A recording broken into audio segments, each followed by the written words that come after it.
I have to tell you, Governor, busing people from New York City, I loved it from the get-go, but I didn't think it would do much other than like a stunt, kind of like it ended up with Governor DeSantis in Florida with Martha's Vineyard. It felt good for a day, but didn't change anything. This is the biggest game-changing border policy I have ever seen in almost 50 years of broadcast. Thank you.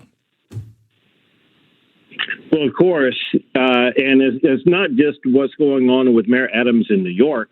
Look at Lori Lightfoot in Chicago. Yep. Look at what's going on with Karen Bass out in Los Angeles. Listen, they're all reacting the same thing or the same way.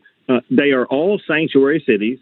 They've all told the world, we want your tired, your poor, your illegal immigrants, and we want them here. We're going to provide food and lodging for them. And then when they actually have to live up to these liberal promises they made, they collapse like a cheap tent. Let me tell you something. There's no way that the mayor of New York would be able to last a week in the state of Texas dealing with what we have to deal with. It's shameful the way they act. It's crazy the kinds of things they say. But it is time for America to have to share this burden that Texas has had to deal with. How many do we have here in Texas now? I mean, I know he can't handle the 10,000 from Texas. There are towns in Texas that are getting at least 10,000, a day or a week. How many are actually here in Texas? Well, first, I'll tell you that the catalyst for this busing operation actually wasn't to try to put burdens on New York. It was actually to try to help out those small communities on the border, right? The Del Rios, the Eagle Passes, the communities that the Border Patrol were dropping these illegal immigrants off.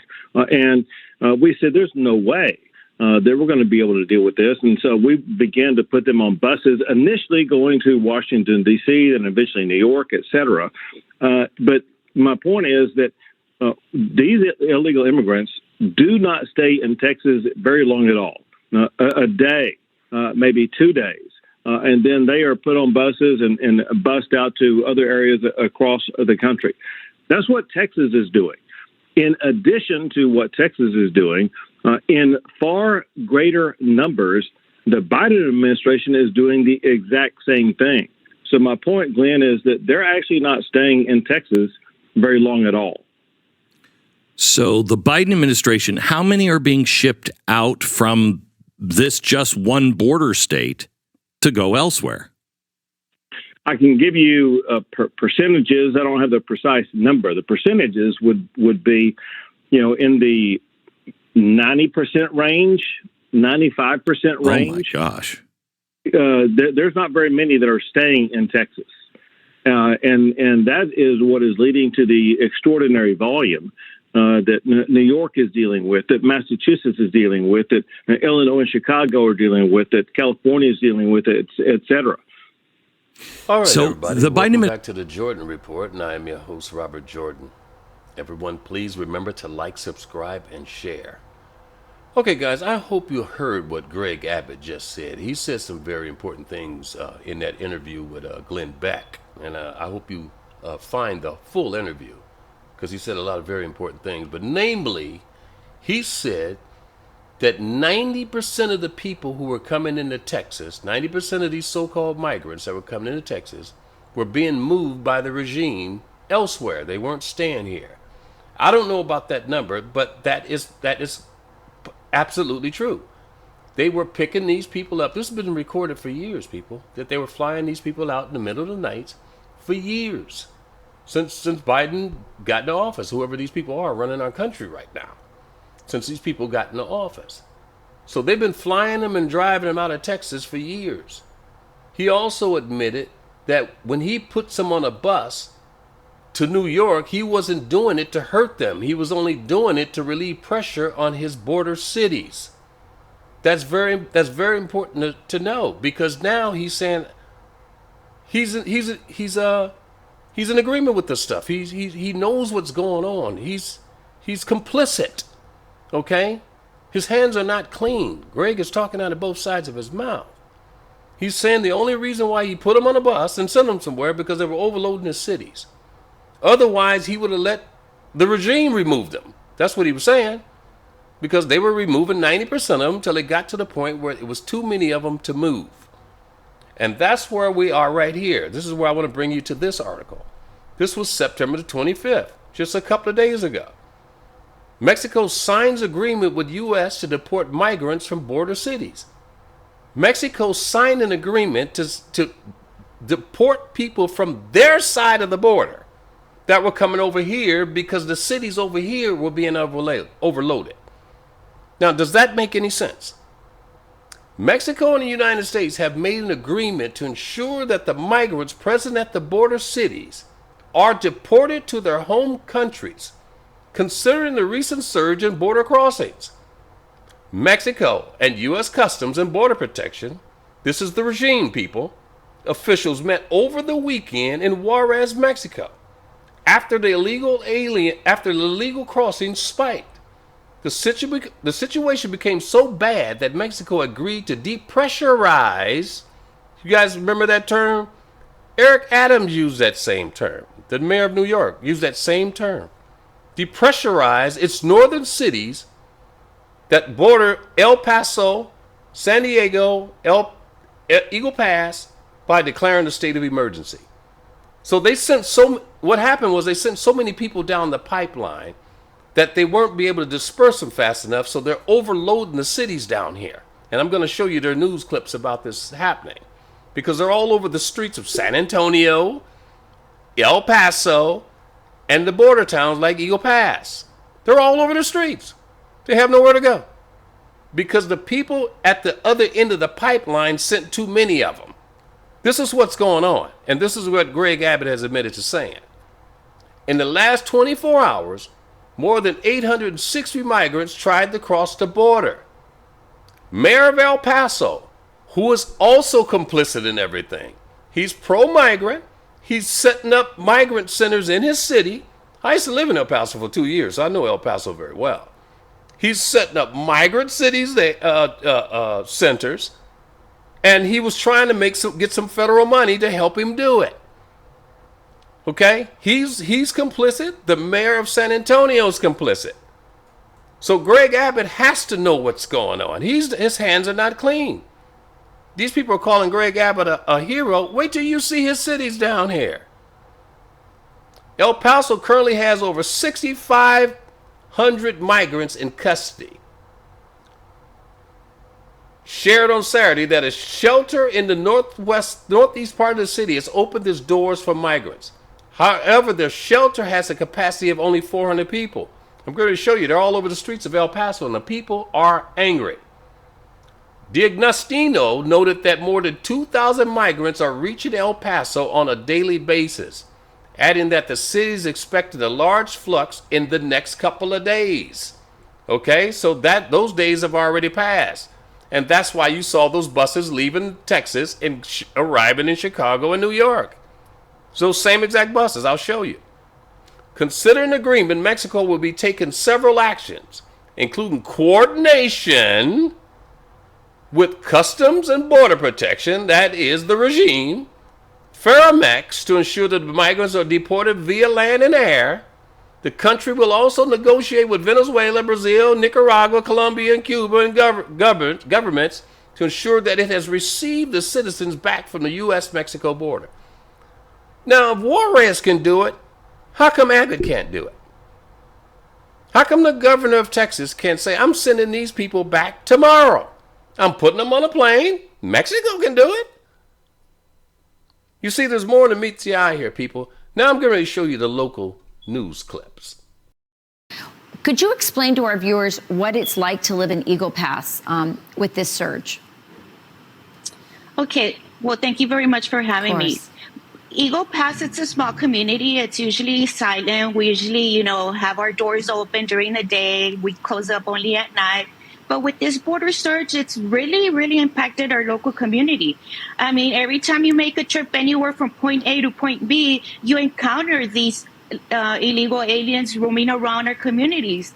And what scares us the most is whenever you see these groups of young adult males, walking together in groups, and then they start approaching you for money, for assistance, and it's gone to the point where you're driving around and they're digging through trash cans and stuff like that. Like that, we don't feel safe, especially our elderly folks. Right now, they're on high alert. They're having to maintain their homes locked at all times, 24 hours.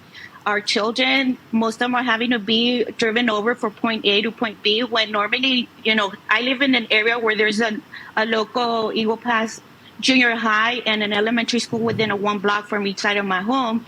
And you see the increase of parents bringing their children over to school, because we don't feel safe anymore. Yeah. Kids can't walk to school anymore because the parents know they have to give them a ride because they don't feel safe. So when you hear, there's been a lot of media attention about what's going on in New York because some of the migrants are being bused and shipped or, given flights out to New York City. And there's been a lot of attention here, including from some very rich residents, like the ladies from The View, for example, who supported the open border policy that Biden had, but now say they shouldn't come to New York. So when someone from Eagle Pass hears people in New York City, for example, complaining about illegal immigration, what are your thoughts on that? It's a joke. I mean, they're complaining about a couple, 100 or 200 bodies coming over to their large communities. And we're over here being swamped, what was it, like over 3,000 in one night's time. And we're stuck here with them. We don't get any sort of assistance like Mayor Salinas stated. We don't get assistance from the federal government whatsoever. Yet these larger communities that are complaining and that claim to be sanctuary cities, they're complaining. So like I said, it's a joke. We hear it and we all just laugh about it. And of course, we're upset at the same time. I'm sorry. Go ahead. Going back to what you mentioned in regards to how we're feeling here at the border town of Eagle Pass, a lot of people do not have in mind that we have the railroad, the international railroad, that crosses literally through the middle of our city. And it makes repeated stops throughout different locations. And these locations include nearby elementary schools, daycare centers, churches, all sorts of residential spots, So it's pretty dangerous because every time a stop is made, you see groups of illegal aliens jumping off of the roadbox cars, and being dispersed into our communities. So it's very scary. A lot of people do not have that in mind, that we have that railroad crossing right through the middle of our city. Well, thank you, Rosa. So it's really dangerous. It's really. Our top story at 10 tonight, migrants are sleeping on San Antonio streets as for the second night. There is no room at the city's Migrant Resource Center. In the last 24 hours, nearly 600 migrants have been dropped off. This comes as border crossings once again soar to near record levels. But for those living nearby, frustration is growing. Residents are calling on the city to take action. KENS 5 reporter Hannah Tita is live tonight. And Hannah, let's start with what you are seeing out there right now. Henry and Aces, there are even more people outside tonight compared to last. We see people sitting on the concrete, buses coming and going, lots of children outside, toddlers even, and one 13-year-old just told us that her family was turned away because they are full tonight. Tonight, people living in this neighborhood, they have a message for city leaders. We had zero warning. They were just all of a sudden here. They've lived in the Shearer Hills neighborhood for decades, but these two homeowners say they no longer recognize it. You don't want to walk out your front door. They fear for their safety, so we're not identifying them. The two women tell us they can't sleep with loud noise coming from the migrant center all hours of the night. Both say the neighborhood has turned into a dressing room, even a bathroom. The feces in the urine and the stench is terrible. With the migrant center exceeding capacity, these residents say the crisis has moved to their doorstep. I think they're just having a hard time. I don't know. I'm not really for unapproved immigration, but not against people. But among many of the migrants, there's confusion and desperation. Some say they're no longer getting help from the shelter. They won't let me back inside because I've been here 45 days. This resident says she's emptied her pantry, feeding families. The children are not at fault for being brought, and I hate to see them suffer. Mayor Ron Nirenberg says the city's responding, but he's not saying much. We are able to treat folks with compassion and take care of public safety. With people sleeping outside and residents feeling unsafe, this woman says it's not enough. They should do something about it because it's not fair to us. Paso sector saw a 55% increase in migrant encounters between July and August of this year. Now, this chart from Customs and Border Protection shows the number of encounters each Southwest sector has seen so far this fiscal year. The El Paso sector is the darkest green compared to every other sector. That means we have seen more encounters than any other Southwest border community this year. Now, that number tops 389,000 encounters in 2023 alone, and that is just the people that have surrendered to Border Patrol between ports of entry. Now, the city of El Paso provided an update today on what they are doing to address this ongoing crisis, but officials say more resources are needed. ABC 7's Carrie Mannix filed this report earlier tonight. We have come to what we look at a breaking point right now. That breaking point is being caused by the numbers of migrant encounters the El Paso sector is seeing. Currently, there are about 6,500 migrants in CBP custody in El Paso. The sector is seeing about 2,000 apprehensions a day, and around 2,000 people are waiting at the border wall. Because of this, city officials were forced to activate an emergency shelter at Nations Tobin Saturday. The facility at the park in the Northeast is going to be operational. We will be housing migrants starting to this evening. We've also had Tatum start doing a busing operation. The charters are a part of the buses Governor Abbott deployed to El Paso and Eagle Pass Friday. Looks like we have 5 charters that are going to be leaving today. 2 will be going to New York City, 2 to Chicago, and 1 with Denver. All right, I'm just going to show you guys how they're setting this stuff up coming from Central and South America, and how they're all colluding with the presidents of these countries. I've seen Mayorkas, who's the so-called DHS secretary. He's a member of the regime. He is a Jew, and I say that because the Jews are responsible for all the illegal immigration in the country. They're responsible for our southern border being wide open like it is. But anyway, you see him flying all through Central and South America, meeting with the presidents of these countries that are now migrating north.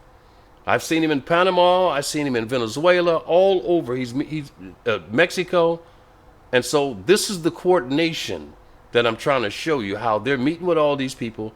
This is one big game that they're playing on us. But anyway, I just want to show you that. Now, let's take a plane ride.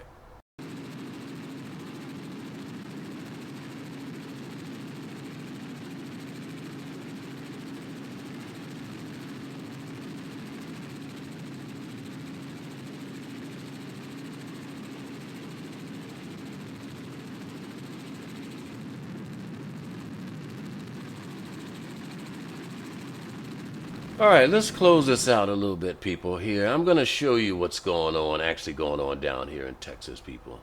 Because I've been calling Greg Abbott out from day one. I never trusted him. I never liked him. I knew he was a fraud. And I knew he didn't have the courage to stop what was coming to Texas. I knew he just didn't have the courage to do it. But anyway, just like everybody else, he's complicit. His hands are dirty. And he's involved in money and things like that. All the Republicans are, people. You can give up hope on that party, okay? But this story was just out of the Daily Wire, and it just shines a little more, put a little more light on the subject. This was September 16. Inside Colony Ridge, the fastest growing development in the U.S. is a magnet for illegal immigrants. Experts say growing community of illegal immigrants in Texas development invites cartel activity, a national security issue. Again, the Daily Wire. A Texas land developer. This is Texas, people. Okay? This is going on. This is Governor Abbott. This is Hero Abbott. Texas land developer has established a sprawling settlement north of Houston where thousands of illegal immigrants are believed to have settled, raising concerns among expert and elected officials that the development 400 miles in the interior of the U.S. could become a strategic asset for cartels. Can you believe this, people?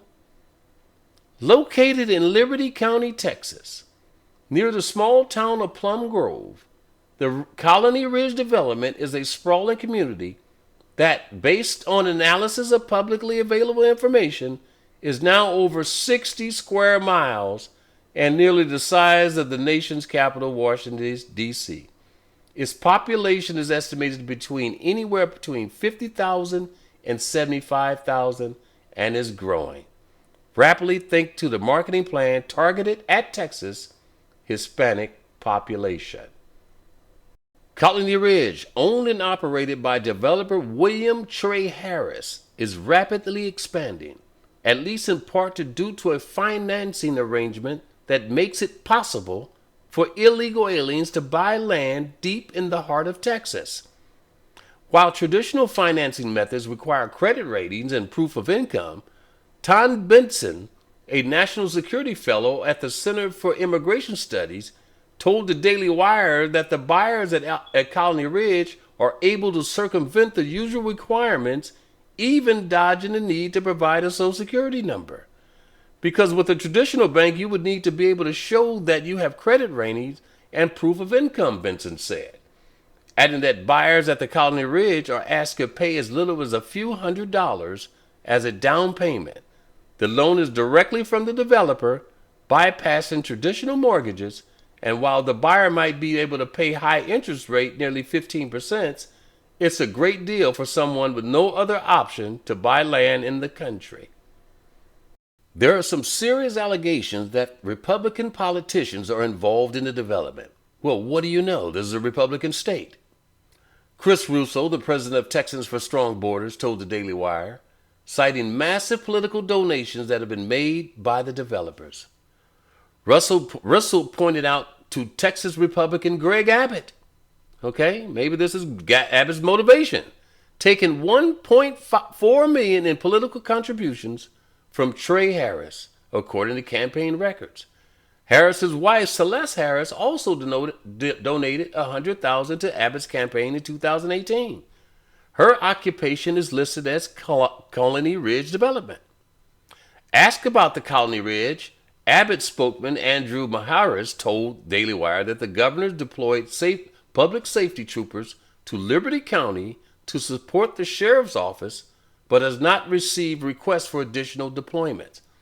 Maharis, or whatever his name is, also said the governor's office will ensure that the 2017 law that the governor signed banning sanctuary cities is upheld.